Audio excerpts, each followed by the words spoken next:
Assalamu alaikum. My name is Umar Chaudhary, and today's my topic will be bank reconciliation statement. Bank reconciliation statement को पढ़ने से पहले, इस topic को समझने से पहले आपको पता होना चाहिए कि रिकॉन्सिलिएशन का मतलब क्या होता है। जी, रिकॉन्सिलिएशन का लफ्ज़ी मतलब क्या होता है? रिकॉन्सिलिएशन का लफ्ज़ी मतलब होता है मुवाजना करना, कंपैरिजन करना। उर्दू में से कहेंगे मुवाजना करना, अंग्रेजी में से कहेंगे कंपैरिजन करना। अब जब भी बात होगी मुवाजना करने की या कंपैरिजन करने की, तो अंडरस्टूड सी बात है, बात हो रही है किसी भी एक या एक से ज्यादा चीजों की बात हो रही है। तो यहाँ पे हम बात कर रहे हैं किसकी? हम बैंक की बात कर रहे हैं। तो जब बैंक की बात कर रहे हैं तो ऑब्वियसली हम जो बात करेंगे, हम बुक्स की बात करेंगे कि जो बुक्स होती हैं, कौन कौन सी बुक्स होती हैं। एक बुक जो कस्टमर के पास होती है, कस्टमर यूज करते हैं, और एक बैंक होता है जो बैंक यूज करते हैं। कस्टमर की बुक को कहा जाता है कैश बुक, और इसी तरह जो बैंक के पास बुक होती है उसको कहा जाता है पासबुक।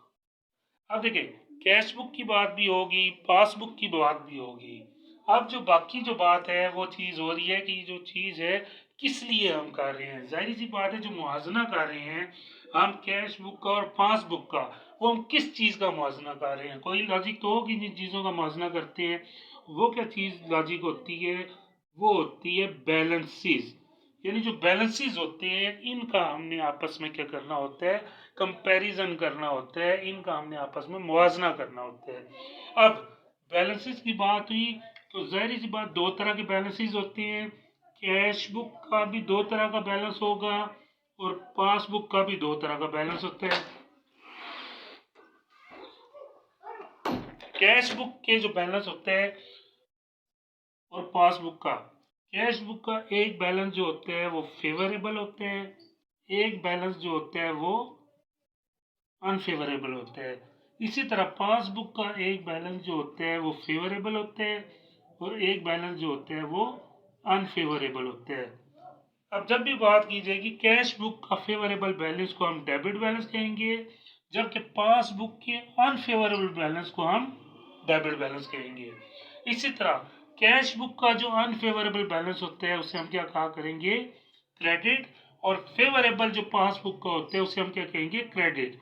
यानी अगर देखा जाए बैलेंसेस के एतबार से, तो कैश बुक का डेबिट बैलेंस और पासबुक का डेबिट बैलेंस आपस में बराबर किस तरह से होंगे कि एक का फेवरेबल और दूसरे का अनफेवरेबल आपस में बराबर होंगे। इसी तरह कैश का अनफेवरेबल और पासबुक का जो फेवरेबल बैलेंस होगा वो क्या होंगे? आपस में बराबर होंगे। ये तो थी कुछ चीजें जो बनाई जाती हैं बैंक रिकॉन्सिलेशन के अंदर। अब दूसरी चीज ये कि बैंक रिकॉन्सिलेशन बनाता कौन है, बैंक रिकॉन्सिलेशन स्टेटमेंट बनाता कौन है? तो ये कस्टमर प्रिपेयर करता है। इसलिए प्रिपेयर करता है क्योंकि जब उसको कोई प्रॉब्लम होती है तो कस्टमर बैंक के पास जाता है, बैंक कस्टमर के पास नहीं आता। तो कस्टमर अपनी बैंक रिकॉन्सिलेशन तैयार करेगा, स्टेटमेंट तैयार करेगा। फिर जब उसने बैलेंसेस चेक करने होंगे, कोई इशू होगा उसका किसी भी किस्म का, वो बैंक से जाके अपनी स्टेटमेंट के थ्रू या किसी भी तरह से जाके बैंक विजिट करके अपनी प्रॉब्लम जो होता है वो शेयर कर लेते हैं। अब हम आते हैं कुछ प्रॉब्लम जो होती है, इसकी टर्म्स होती है प्रॉपर, उनकी तरफ हम आएंगे। कौन सी टर्म्स होती हैं? जो बेसिक टर्म्स होती हैं, सबसे पहले नॉर्मल जो यूज होती है टर्म अनप्रेजेंटेड चेक्स,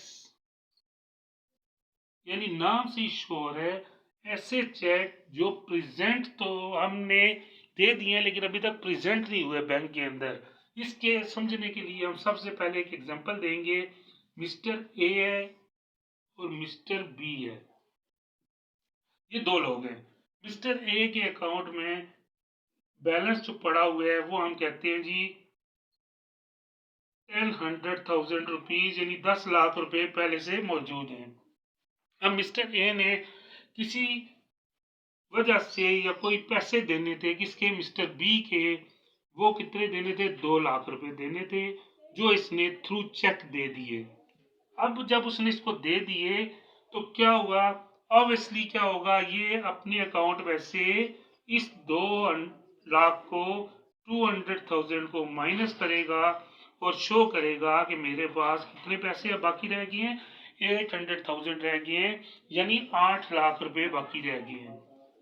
लेकिन होगा क्या, जब ये मिस्टर ए अपने बैंक से रिकनसाइल करेगा, उस टाइम पे इसे पता चलेगा कि जो चेक इसने मिस्टर बी को दिया था वो चेक तो प्रेजेंट ही नहीं हुआ, यानी वो अभी तक क्या है, अनप्रेजेंटेड है, इसके अकाउंट में कमी नहीं वाकया हुई, यानी 2 लाख रुपए की कमी वाकया नहीं हुई। तो ये दोबारा क्या करेगा, अपने उस अकाउंट में जो इसने माइनस किए हुए थे,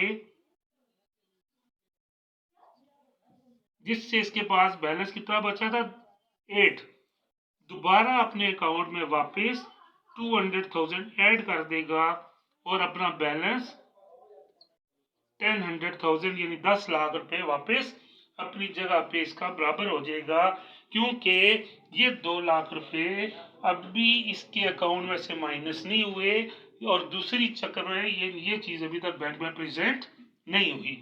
तो ये रीजन होती है कि अनप्रेजेंटेड ऐड ही रहती है, एडिशन ही रहती है, कभी भी ये काम नहीं होंगे in case of favourable balance. इसी तरीके से एक और टर्म जो यूज होती है, अनक्रेडिटेड चेक्स, ऐसे चेक्स जो आपको मिले हैं लेकिन आपकी इनकम नहीं बने।